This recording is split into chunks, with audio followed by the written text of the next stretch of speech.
Buenas tardes, profesora. Hoy voy a hablar de algunos puntos que fueron tocados en clase, como las normativas, los seguros, eh, la sindicalización y los enfoques y principios de las políticas públicas con respecto a los niños, niñas y adolescentes. Bueno, en primer lugar, quiero hacer algo detallado de las normativas. A un costado tenemos a las trabajadoras de casa particular, en donde esta normativa es dirigida principalmente a choferes de casa particular, trabajadores de instituciones de beneficencia y trabajadores que hacen aseo y asistencia en hogares.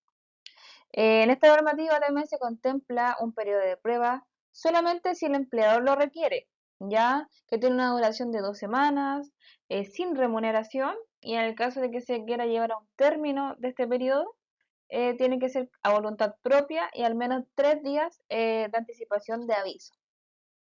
Luego de que se quiera realizar una contratación, se realiza un contrato de trabajo.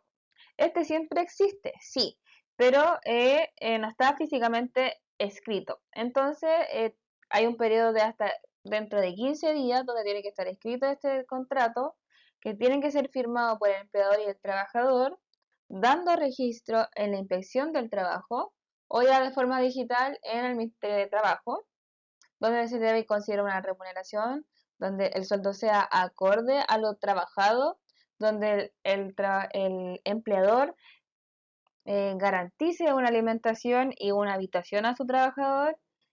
Luego, posterior, en este contrato también vamos a considerar una estipulación de una jornada laboral, donde anteriormente eran 45, ahora van a ser 44 horas semanales, y se va a estipular durante horas extra un máximo de 15 horas extra a la semana, ¿ya?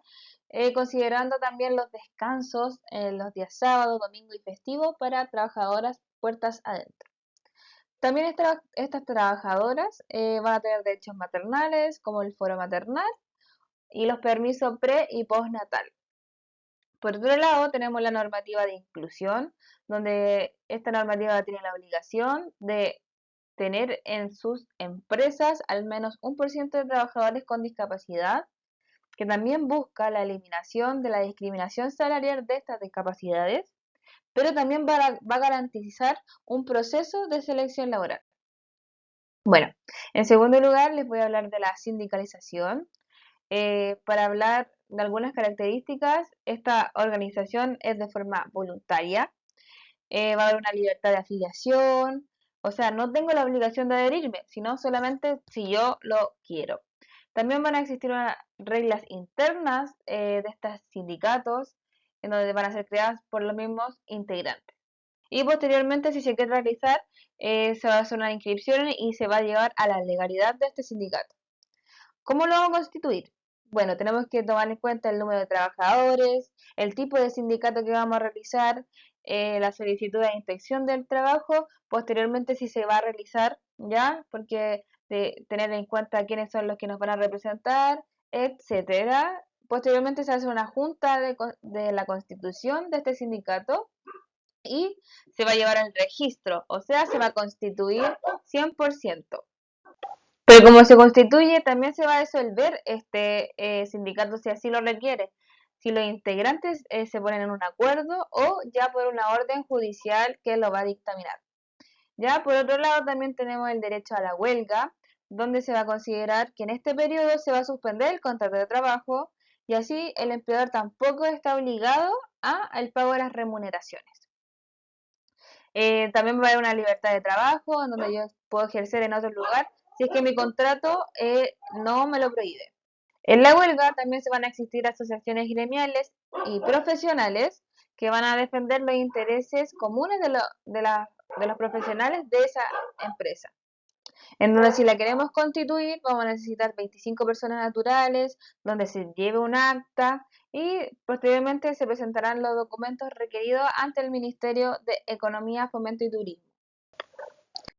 Luego tenemos los seguros. En primer lugar voy a hablar del seguro de cesantía, que es básicamente una protección económica para trabajadores que quedan sin trabajo, ¿ya? Luego que queda sin trabajo, se va a abrir una cuenta automáticamente, una cuenta individual de cesantía, pero va a excluir a algunos trabajadores, como por ejemplo los trabajadores del sector público, a los pensionados, a los trabajadores de casa particular, los trabajadores menores de 18 años, de Fuerzas Armadas y del orden, y a los trabajadores independientes. También de la mano de la cuenta individual de cesantía está el Fondo de Cesantía Solidario. ¿A qué nos referimos con esto? Que este va a complementar el saldo insuficiente en la cuenta individual. ¿Ya? Por otro lado, también tenemos el Seguro Social de Accidente, que lo rige la ley 16.744, que va a cubrir básicamente una incapacidad temporal o permanente o ya llegando a la muerte producto de este accidente, donde tenemos que tener en consideración el tipo de lesión, la lesión que me realizó y la relación directa o indirecta entre mi lesión y mi trabajo.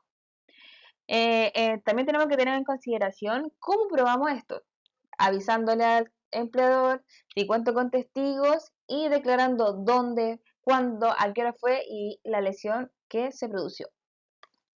Ya, y en último lugar tenemos el enfoque de las políticas partiendo por el enfoque de derecho, que va a reconocer a los niños y adolescentes como seres integrales, sujetos de derecho. Y este busca la igualdad de condiciones. Luego tenemos el desarrollo humano, donde va a considerar la evaluación de las instituciones, de las políticas públicas con respecto al desarrollo de estos niños y adolescentes, y el desarrollo de las capacidades individuales como individuos, valga la redundancia, de estos niños. En tercer lugar, tenemos el curso de vida, donde va a contemplar dos cosas fundamentales, como por ejemplo la familia del rol fundamental, ¿ya? Y el desarrollo biopsicosocial que va ligado a lo biológico, a lo psicológico y a lo social.